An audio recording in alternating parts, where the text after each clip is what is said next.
আসসালামু আলাইকুম ওয়া রাহমাতুল্লাহি ওয়া বারাকাতুহু। প্রিয় শিক্ষার্থীরা, আজকে আমরা alpha carbon, alpha hydrogen, beta carbon, beta hydrogen, gamma carbon, gamma hydrogen, delta carbon, delta hydrogen সম্পর্কে জানবো। খেয়াল করো, এখানে যে বিষয়টা সর্বপ্রথম তুমি মাথায় রাখতে হবে সেটা হচ্ছে ফাংশনাল গ্রুপ যেই কার্বনে যুক্ত থাকবে, ফাংশনাল গ্রুপ যেই কার্বনে যুক্ত থাকবে সেই কার্বনটাকে বলা হবে, ফাংশনাল গ্রুপটা যেই কার্বনে যুক্ত থাকবে সেই কার্বনটাকে বলা হবে আলফা কার্বন।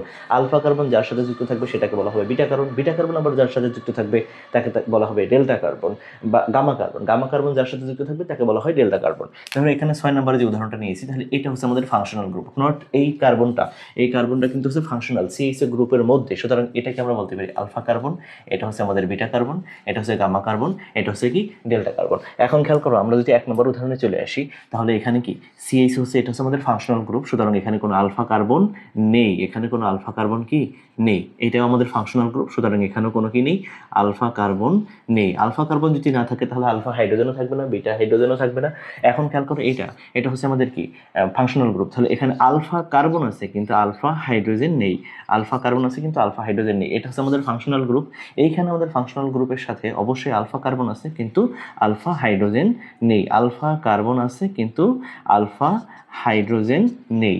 এখন তুমি খেয়াল করো, এটা হচ্ছে আমাদের ফাংশনাল গ্রুপ, তাহলে এটা হচ্ছে আমাদের কি আলফা কার্বন, এবং এই আলফা কার্বনের সাথে আরও কি কি যুক্ত হচ্ছে, এই যে এটা হচ্ছে আমাদের কি বিটা কার্বন, এটা হচ্ছে কি বিটা কার্বন, এটা হচ্ছে বিটা কার্বন, কিন্তু আলফা কার্বনে কোনো কি নেই, আলফা হাইড্রোজেন নেই, এটা মাথায় রাখতে হবে। পরে আমাদের এই উদাহরণ যদি আসি, তাহলে এটা হচ্ছে আমাদের ফাংশনাল গ্রুপ ওইস, যে কার্বনে যুক্ত হচ্ছে সেটা হচ্ছে আমাদের আলফা কার্বন, এটা আলফা কার্বন, এটা বিটা কার্বন।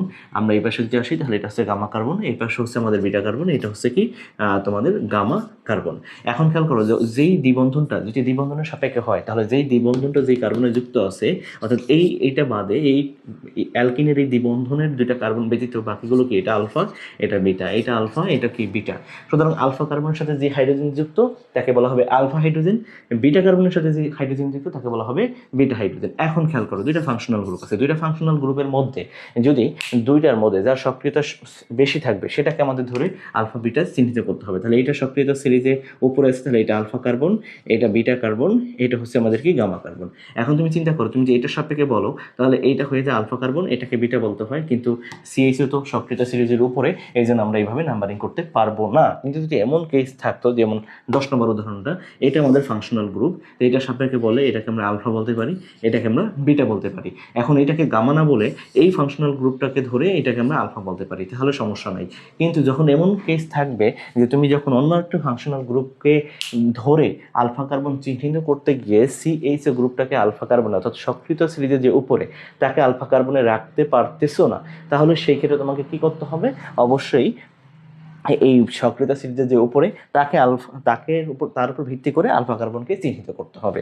এখন দেখো, এই যে শেষের উদাহরণটা 11 নম্বর, এখন সিএইচ গ্রুপের সক্রিয়তা সিরিজে কোথায় উপরে, তাহলে এটাকে যদি আমরা আলফা বলি, এটাকে আমাকে বিটা বলতে হবে। এখন এইটার সাপেক্ষে যেটাকে আমরা আলফা বলতাম, তাহলে সেটা বলা সম্ভব না, তাহলে সেই ক্ষেত্রে এটাকে বিটা কার্বন হিসেবে চিহ্নিত করা, মানে আলফা কার্বন হিসেবে চিহ্নিত করা যাবে না। তাহলে এটা আমাদের কি আলফা বিটা এর গামা, এটা হচ্ছে কি ডেল। তার মানে এখানে একটা উদাহরণ, এটা ক্লিয়ার। তো তোমরা এই 11 নম্বর উদাহরণটা ভালো করে তাকাও, 10 নম্বর আর হচ্ছে 9 নম্বর। এখন খেয়াল করো, দুইটা কার্যকারী মূলক আছে, একটা হচ্ছে COOH group, nitro group. COOH group আমরা জানি সক্রিয়তা সিরিজের উপরে, তাকে যদি ধরে আমরা alpha carbon, beta carbon, gamma carbon চিহ্নিত করি, তাহলে এটা আলফা কার্বন, এটা বিটা কার্বন, এটা গামা কার্বন, এটা ডেল্টা কার্বন। এখন যদি কেউ বলে স্যার আমি নাইট্রো গ্রুপের উপর ভিত্তি করে আলফা বিটা চিহ্নিত করবো, তাহলে এইটা আলফা হয়ে যায়, এটা বিটা বলতে হয়, কিন্তু COOH তো বিটা অবস্থানে থাকবে না, সক্রিয়তা সিরিজের যে উপরে তাকে আলফা কার্বনে রাখতে হবে, তো এর জন্য আমাদেরকে অবশ্যই এই দিক থেকে আলফা ধরতে হবে। কিন্তু যখন আমাদের ঘটনা এরকম ঘটে যে সিএইচও নাইট্রো গ্রুপ, দুইটা গ্রুপ আছে, তাহলে সেই ক্ষেত্রে আমরা এটার উপর ভিত্তি করে এটাকে আলফা বলতে পারি, বিটা বলতে পারি, এটাকে গামা না বলে এই নাইট্রো গ্রুপের সাপেক্ষে এটাকে আলফা বলবো, এটাকে বিটা বলতে পারবো, তাহলে কোনো সমস্যা নেই।